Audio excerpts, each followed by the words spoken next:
National Reading Day, and 13 Action News along with the Scripps Howard Foundation are celebrating with their If You Give a Child a Book campaign. 2,000 books have already been donated to spread the word Nevada. Right now, that organization is celebrating another large donation from the Venetian and Palazzo Las Vegas. 13 Action News anchor Carla Wade is live right now at Helen Her Elementary School, where a special ceremony is set to begin soon. Carla. That's right. We're just minutes away from that ceremony starting, and the executive director of Spread the Word Nevada is right here with me. And I want you to kind of explain, there's two things going on here today. There's going to be the snack time with books, but there's also an adoption ceremony that's going on. Tell us exactly what this program is and then what's going to happen during that ceremony. Okay, great. Yeah, the snack time with books happens at all of our schools that we support, which are 51 throughout the valley. In about 10 minutes here, we'll have about 250 parents and their children coming in, getting a snack, getting a reading log, picking out books, and reading together. And then we do a program where we remind the parents how important it is to read together as a family and give them ideas on how they can continue to increase their children's literacy at home. So that's going to happen in a few minutes. But the bigger story for us is that this school, Helen Her, 750 kids are being adopted today by the Venetian, powered by Sands Cares, and they are paying for these kids to get books every month into their homes, as well as this program every month throughout the school year.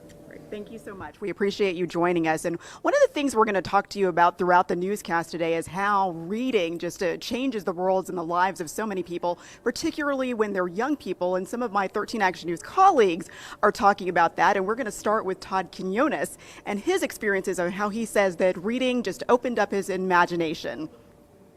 This is the space. This is kind of where it all happens. We love just to kind of curl up here.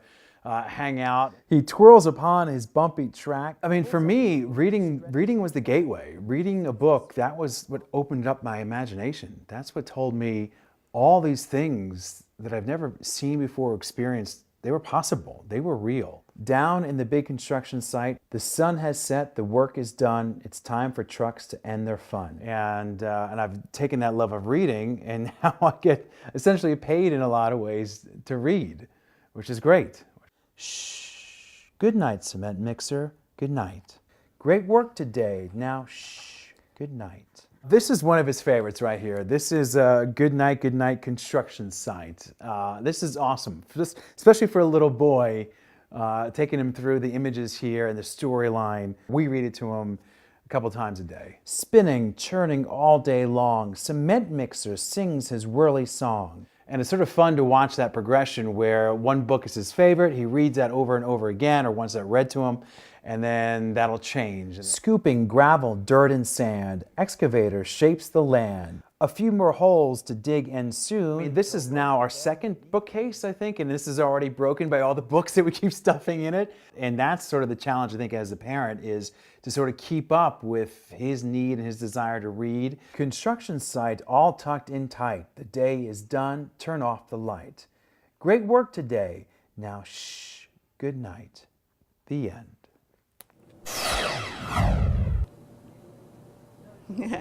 And that's a great example of just how reading really helps families come together. We're going to be here. I've got my jukebox box, so we are ready to have our snack with some kids and some books. And as soon as we get here, we will bring that all to you live. Back to you in the studio, Masa. Okay, thank you so